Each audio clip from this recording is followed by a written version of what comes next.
We all know how amazing twin flame relationships are.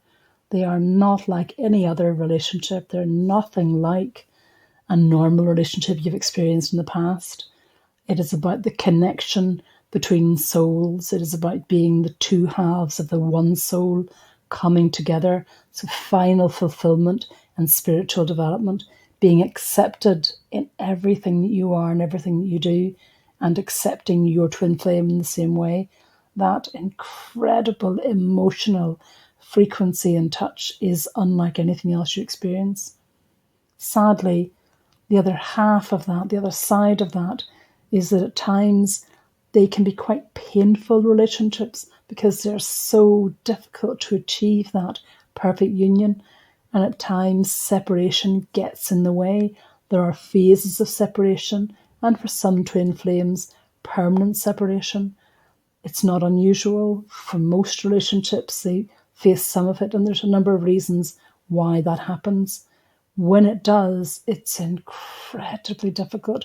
It feels like no one else in the world can understand this except your twin flame, who is in the same place you are. It's incredibly important to understand why twin flame separation happens. If it's such an incredible relationship, why is it broken? It's not like a typical relationship breakdown. It's terrifying in its aloneness, and it's agonizing, and it does make you question if it was ever a twin flame to begin with. And it's important to understand that twin flames break down because of various things. Number one, we've talked about this before, the runner and the chaser. One partner will run because they are so afraid of rejection, and so they reject the other. This is such an awful thing for a twin flame to do, but they have no choice, or feel they have no choice in that action. So that runner separates the twin flames. The chaser goes after the runner, and this can resolve over time. It's all about the ego getting in the way, and it's all about fear getting in the way, fear of rejection at a spiritual level, fear of rejection at a physical level. All about fear, about unification and the power of that, and the frightening entity that you are as a union. Hard to understand for the chaser, hard to understand for the runner, painful for both. Other reasons for this separation, whether it's temporary or permanent, is because one of the twin flames is simply not soul mature enough to complete the union, to cope with the union. They've not done enough shadow work. They have not faced up to themselves and are able to accept themselves on a spiritual level, on a soul level. So that one of the twin flames might decide that they actually cannot cope. Slightly different to the runner in the ways that runners will run away because they fear rejection. Linked to it, but slightly different. It is about maturity, and time will change that, or can change that, if that twin flame is prepared to put the work in. So it's likely to be temporary in that situation. It can be that other timing gets in the way, logistics actually get in the way. It's simply absolutely impossible for you to be in the same space at the same time. That can seem for some to be an excuse, but it can be quite legitimate that those fractional moments are not enough, that you cannot be together physically, logistically, because of time, space, because of the environment you're in, and that can actually influence separation. That can also be temporary and can come to change in time. Either way, whatever is causing it, all of these separations can be temporary, or it can be a permanent separation because both parties agree that they cannot work through their own spiritual journey together. The separation, whether it's temporary or permanent, feels like no other separation.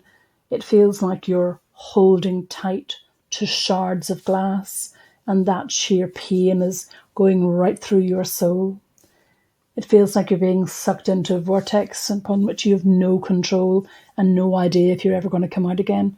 You are in such a speed downwards and alone, and for the first time in a while, probably not having that constant communication with your twin flame, that support and that love.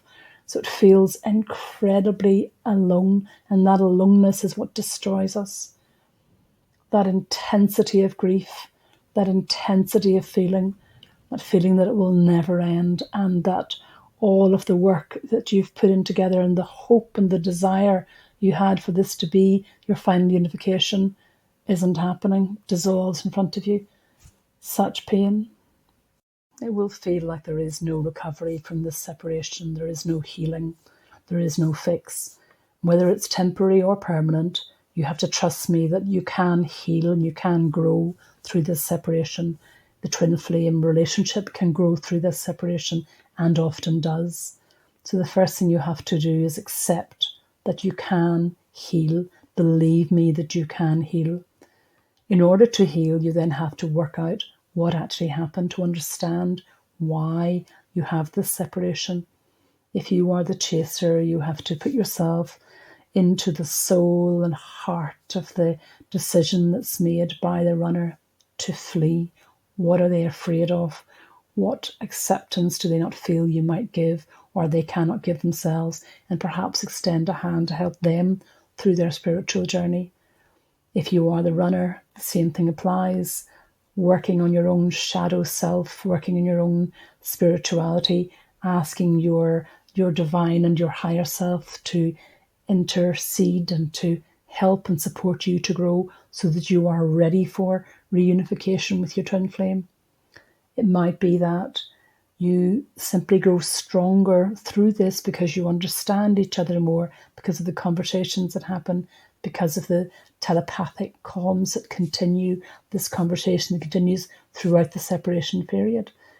You grow stronger, you are reborn as a twin flame relationship. You are now faced with a place where you've both come through looking at your shadow pain and dealing with that, or supporting one or other to deal with that. Just right now, you need to be present with your grief, with your loss, with your terror and your fear, and with understanding where you are and what this means for you. Be present with that, breathe it in, accept it, allow it to help you to grow. Surrender to what is now. Surrender to your twin flame before you can start those communications again with your higher self and possibly with your twin flame. You need to surrender to what has happened, not to negate it, but to accept it willingly as a period of growth and a period of rebirth, and walk forward on your spiritual journey. This can be healing. I care about your twin flame journey. If you would like guidance along your journey, then click the link below.